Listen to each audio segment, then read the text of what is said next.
गंगा बहती जटाओं में अमृत धार महान, करुणा सागर औघड़दानी, शिव हैं सबके प्राण। श्री शिवाय नमस्तुभ्यम। जय भोलेनाथ। आप सभी का दिन शुभ हो। शनि प्रदोष व्रत भगवान शिव को समर्पित है। इस दिन विशेष रूप से भगवान शिव के साथ साथ शनिदेव की पूजा प्रदोष काल में करने से बहुत सारे लाभ मिलते हैं, जैसे सभी पापों का नाश होता है। शनि प्रदोष व्रत करने से व्यक्ति के पिछले जन्मों और वर्तमान जीवन के समस्त पापों का नाश होता है। भगवान शिव और शनिदेव की कृपा से मनुष्य धर्म और पुण्य के मार्ग पर अग्रसर होता है। ये व्रत शनि दोष, साढ़े साती और ढैया के प्रभाव को कम करता है। जो लोग शनि की अशुभ दृष्टि से पीड़ित हैं, इस व्रत के पुण्य प्रताप से उनके जीवन में सुख समृद्धि लौट आती है। शनि प्रदोष व्रत रखने से सभी प्रकार के संकटों से मुक्ति मिलती है। खासकर वे लोग जो रोग, ऋण और शत्रुओं से परेशान हैं, उन्हें इस व्रत से बहुत हद तक समस्याओं से मुक्ति मिलती है। तो आज के इस वीडियो में आप सुनेंगे भगवान शिव और शनिदेव को समर्पित शनि प्रदोष व्रत की संपूर्ण कथा। उससे पहले जानिए आज के प्रदोष काल के समय के बारे में। इस बार साल 2024 का अंतिम प्रदोष व्रत, और जो कि पौष महीने के कृष्ण पक्ष का प्रदोष व्रत होगा, 28 दिसंबर शनिवार को रहेगा। और इस दिन प्रदोष काल का समय शाम 5 बजे से 6:30 बजे तक रहेगा। शाम की पूजा आप इस समय करके सच्चे मन से व्रत की कथा सुने, आपको आपके हर कष्ट से मुक्ति अवश्य मिलेगी। शनि प्रदोष व्रत की पौराणिक कथा के अनुसार एक बार की बात है, एक नगर में एक सेठ जी रहते थे। सेठ जी के घर में हर प्रकार की सुख सुविधाएं थी। उनके पास अपार धन संपत्ति थी, लेकिन उन्हें एक ही दुख था कि उनकी कोई संतान नहीं थी। इसी कारण सेठ और सेठानी दुखी रहते थे। उन्होंने संतान प्राप्ति के लिए कई उपाय किए, व्रत उपवास रखे, लेकिन सफलता नहीं मिली। तब दुखी होकर कुछ समय बीतने पर सेठ जी ने अपना काम नौकरों को सौंप दिया और खुद सेठानी के साथ तीर्थ यात्रा के लिए चल पड़े। अपने नगर से बाहर निकलने पर उन्हें एक साधु महाराज मिले, जो कि ध्यान मग्न बैठे हुए थे। सेठ और सेठानी साधु के पास गए और हाथ जोड़कर उनके ध्यान से उठने का इंतजार करने लगे। काफी देर के बाद जब साधु महाराज ने आंखें खोली, तब उन्हें पता चला कि उनके समक्ष कोई बहुत देर से आशीर्वाद लेने की प्रतीक्षा में बैठा हुआ है। साधु ने सेठ और सेठानी से कहा कि मैं तुम्हारा दुख समझता हूँ, तुम इस दुख से मुक्ति पाने के लिए शनि प्रदोष व्रत करो, इससे तुम्हें संतान सुख अवश्य ही प्राप्त होगा। फिर साधु ने सेठ सेठानी को प्रदोष व्रत की विधि बताने के साथ भगवान शिव की वंदना करने के लिए कहा। भगवान शिव की वंदना इस प्रकार की जाती है। हे रुद्रदेव शिव, आपको नमस्कार है। शिव शंकर जगत गुरु, आपको नमस्कार है। हे नीलकंठ सुर, आपको नमस्कार है। शशि मौली चंद्र सुख, आपको नमस्कार है। हे उमाकांत सुधी, आपको नमस्कार। उग्रत्व रूप मन, आपको नमस्कार है। ईशान ईश प्रभु नमस्कार। विश्वेश्वर प्रभु शिव, आपको नमस्कार है। साधु से इस प्रकार वंदना करने का विधान जानकर सेठ और सेठानी ने साधु महाराज को धन्यवाद किया और उनसे आशीर्वाद लेकर तीर्थ यात्रा के लिए चल पड़े।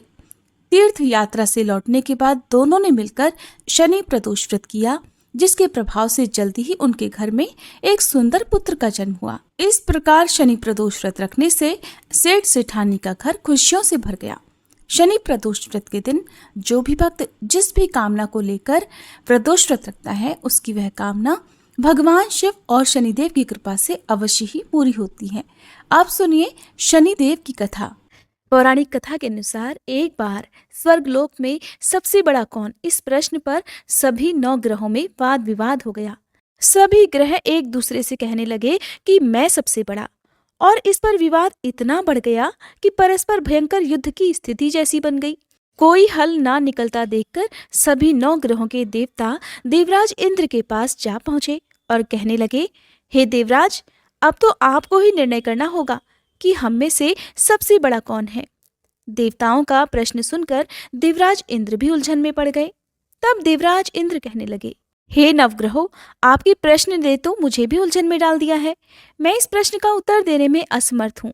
हम सभी पृथ्वी लोक में उज्जैनी नगरी में राजा विक्रमादित्य के पास चलते हैं। इस प्रकार देवराज सहित सभी 9 ग्रहों के देवता उज्जैनी नगरी में जा पहुंचे।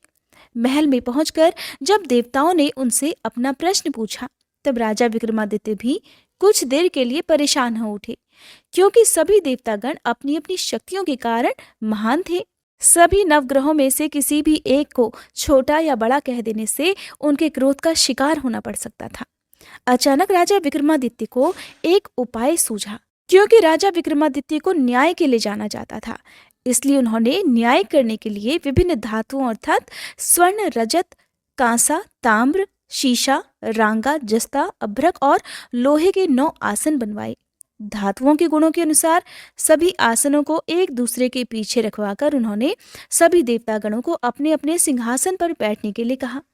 देवताओं के बैठने के बाद राजा विक्रमादित्य ने कहा, आपका निर्णय तो स्वयं हो गया।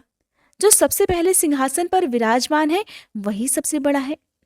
राजा विक्रमादित्य के निर्णय को सुनकर शनि देवता ने सबसे पीछे आसन पर बैठने के कारण अपने आप को छोटा जानकर क्रोधित होकर कहा, हे राजा विक्रमादित्य, तुमने मुझे सबसे पीछे बैठाकर मेरा अपमान किया है। तुम मेरी शक्तियों से परिचित नहीं हो, मैं तुम्हारा सर्वनाश कर दूंगा।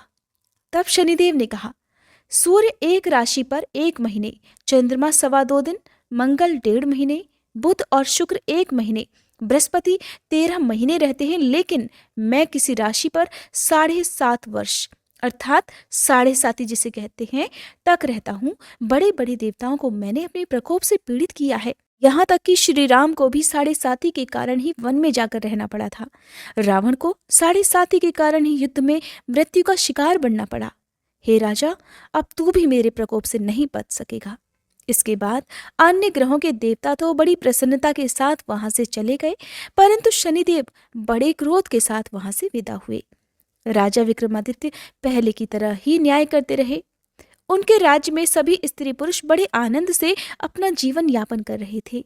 इस प्रकार कुछ दिन ऐसे ही सुकून से बीत गए, लेकिन उधर शनि देवता अभी तक अपने अपमान को नहीं भूल पाए थे। राजा विक्रमादित्य से बदला लेने के लिए एक दिन शनिदेव ने घोड़े के व्यापारी का रूप धारण किया और बहुत से घोड़ों के साथ उज्जैनी नगरी में जा पहुंचे। राजा विक्रमादित्य ने अपने राज्य में किसी घोड़े के व्यापारी के आने का समाचार सुना, तो उन्होंने भी अपने अश्वपाल को कुछ घोड़े खरीदने के लिए भेज दिया, क्योंकि राजा को घोड़े पालने का भी शौक था। अब घोड़े तो बहुत कीमती थे। अश्वपाल ने जब वापस लौटकर इस बारे में राजा विक्रमादित्य को बताया, तो राजा ने स्वयं आकर एक सुंदर और शक्तिशाली घोड़े को पसंद कर लिया।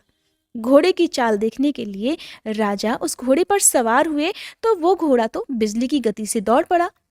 तेजी से दौड़ता हुआ घोड़ा राजा को दूर एक जंगल में ले गया और फिर वहां राजा को गिराकर जंगल में कहीं गायब हो गया। अब राजा अपने नगर को लौटने के लिए जंगल में ही भटकने लगा, लेकिन उन्हें लौटने का कोई रास्ता ही नहीं मिला। भटकते भटकते जंगल में इस प्रकार राजा को जोर से भूख प्यास लगने लगी। काफी दूर तक भटकने के बाद आखिरकार राजा को एक चरवाहा मिला। राजा ने उससे पानी मांगा। पानी पीकर राजा ने उस चरवाहे को अपनी अंगूठी दे दी। फिर उससे रास्ता पूछकर वो जंगल से निकलकर पास के ही एक नगर में जा पहुंचा। अब राजा विक्रमादित्य ने एक सेठ की दुकान पर बैठकर कुछ देर तक तो आराम किया। उस सेठ से राजा ने बातचीत की।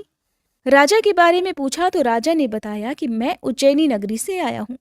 राजा की कुछ देर दुकान पर बैठने से अब सेठ जी को बहुत बिक्री हुई। सेठ जी ने राजा को बड़ा भाग्यवान समझा कि इन्हीं के कारण आज मेरी दुकान में सबसे ज्यादा बिक्री हुई है, तो उन्होंने खुश होकर राजा को अपने घर पर भोजन के लिए आमंत्रित कर दिया और उन्हें अपने घर ले गए। सेठ के घर में सोने का एक हार खूंटी पर लटका हुआ था। राजा को उस कमरे में छोड़कर सेठ कुछ देर के लिए बाहर चला गया। तभी एक आश्चर्यजनक घटना घटी। राजा विक्रमादित्य के देखते ही देखते सोने के उस हार को खूंटी ने निगल लिया। वापस लौटकर सेठ ने देखा कि हार तो वहां पर था नहीं। हार को गायब देखा तो चोरी का संदेह राजा पर ही किया, क्योंकि उस कमरे में केवल राजा ही अकेला बैठा था। तब सेठ ने अपने नौकरों से कहा कि इस परदेसी को रस्सियों से बांधकर नगर के राजा के पास ले चलो। इस तरह से राजा को रस्सियों से बांधकर नगर के राजा के पास ले जाया गया। राजा ने जब राजा विक्रमादित्य से हार के बारे में पूछा तो उन्होंने बताया कि उनके देखते ही देखते खूंटी ने तो हार को निगल लिया था। इस पर राजा ने क्रोधित होकर चोरी करने के अपराध में राजा विक्रमादित्य के हाथ पांव काटने का आदेश दे डाला। किसी ने भी राजा की बात का विश्वास नहीं किया। इस तरह से राजा विक्रमादित्य के हाथ पांव काटकर उन्हें नगर की सड़क पर छोड़ दिया गया। कुछ दिनों के बाद एक तेली उन्हें उठाकर अपने घर ले गया और उन्हें अपने कोलू पर बैठा दिया। अब राजा आवाज देकर बैलों को हाँकता रहता और इस तरह तेली का बैल चलता रहा। अब राजा को भोजन भी मिलता रहा। शनि के प्रकोप की 7.5 पूरी होने पर वर्षा ऋतु प्रारंभ हुई। अब एक दिन राजा विक्रमादित्य एक रात को मेघ मल्हार गा रहे थे कि तभी नगर के राजा की लड़की राजकुमारी मोहिनी रथ पर सवार होकर उस तेली के घर के पास से गुजरी। जब उसने मेघ मल्हार सुना तो उसे बड़ा अच्छा लगा। दासी को भेजकर गाने वाले को बुला लाने के लिए कहा। अब दासी ने लौटकर राजकुमारी को अपंग राजा के बारे में सब कुछ बता दिया। राजकुमारी उसके मेघ मल्हार से बहुत मोहित हुई, अतः उसने सब कुछ जानकर भी अपंग राजा से विवाह करने का निश्चय कर लिया। राजकुमारी ने अपने माता पिता से जब यह बात कही कि वो एक अपंग से विवाह करना चाहती है तो वे हैरान रह गए। रानी ने मोहिनी को समझाया, बेटी तेरे भाग्य में तो किसी राजा की रानी होना लिखा है, फिर तो उस अपंग से विवाह करके अपने पांव पर कुल्हाड़ी क्यों मार रही है। लेकिन राजकुमारी ने अपनी जिद नहीं छोड़ी। अपनी जिद पूरी कराने के लिए उसने भोजन करना छोड़ दिया और अपने प्राण त्याग देने का निश्चय कर लिया। आखिरकार राजा और रानी को विवश होकर अपंग विक्रमादित्य से अपनी राजकुमारी का विवाह करना ही पड़ा। विवाह के बाद राजा विक्रमादित्य और राजकुमारी उसी तेली के घर में रहने लगे। उसी रात स्वप्न में शनिदेव ने राजा से कहा, हे राजा, तुमने मेरा प्रकोप देख लिया। मैंने तुम्हें अपने अपमान का दंड दिया है। इस प्रकार राजा ने शनिदेव से क्षमा करने को कहा और प्रार्थना करते हुए कहने लगे, हे शनिदेव, आपने जितना दुख मुझे दिया है किसी और को कभी मत देना। तब शनिदेव ने कुछ सोचकर कहा, हे राजा, मैं तुम्हारी प्रार्थना स्वीकार करता हूँ। जो कोई स्त्री पुरुष मेरी पूजा करेगा, शनिवार को व्रत करके मेरी व्रत कथा सुनेगा, उस पर मेरा आशीर्वाद सदा बना रहेगा। इस प्रकार प्रातःकाल जब राजा विक्रमादित्य की नींद खुली तो उसने अपने हाथ पांव सही सलामत देखे। ये देखकर राजा को बड़ी खुशी हुई। उसने मन ही मन शनिदेव को प्रणाम किया। राजकुमारी भी राजा के हाथ पांव सही सलामत देखकर आश्चर्य में डूब गई। तब राजा विक्रमादित्य ने अपना असली परिचय देते हुए शनिदेव के प्रकोप की सारी कहानी रानी को कह सुनाई। सेठ को जब इस बात का पता चला तो वो दौड़ा दौड़ा तेली के घर पहुंच गया। राजा के चरणों में गिरकर क्षमा मांगने लगा। राजा ने उसे क्षमा कर दिया क्योंकि ये सब तो शनिदेव के प्रकोप के कारण हुआ था। सेठ राजा को अपने घर ले गया और उन्हें भोजन कराया। भोजन कराते समय वहां एक आश्चर्यजनक घटना घटी। सबके देखते देखते उस खूंटी ने हार उगल दिया। ये देखकर सेठ बड़ा प्रसन्न हुआ और सेठ ने अपनी बेटी का विवाह भी राजा के साथ कर दिया। बहुत सारे स्वर्ण आभूषण और धन आदि देकर राजा को अपनी बेटी के साथ विदा कर दिया। अब राजा विक्रमादित्य राजकुमारी मोहिनी और सेठ की बेटी के साथ उज्जैनी नगरी में पहुंचे तो नगर वासियों ने बड़ी खुशी से उनका स्वागत किया। अगले दिन राजा विक्रमादित्य ने पूरे राज्य में घोषणा करा दी कि शनिदेव सभी देवों में सर्वश्रेष्ठ हैं, इसलिए हर स्त्री और पुरुष शनिवार को उनका व्रत करें और व्रत कथा अवश्य सुने। राजा विक्रमादित्य की घोषणा से शनिदेव बड़े प्रसन्न हुए। शनिवार का व्रत करने और व्रत कथा सुनने के कारण सभी लोगों की मनोकामनाएं शनिदेव की कृपा से पूरी होने लगी। सभी लोग बड़े आनंद पूर्वक रहने लगे। बोली शनि देवता की जय। जय शिव ओमकारा स्वामी, जय शिव ओमकारा। ब्रह्मा विष्णु सदा शिव, ब्रह्मा विष्णु सदा शिव, अर्धांगी धारा। ओम जय शिव ओमकारा। एकानन चतुरानन पंचानन राजे, स्वामी पंचानन राजे। हंसानन गरुड़ासन, हंसानन गरुड़ासन, वृषवाहन साजे। ओम जय शिव ओमकारा। दो भुज चारु चतुर्भुज, 10 भुज अति सोहे। स्वामी 10 भुज अति सोहे।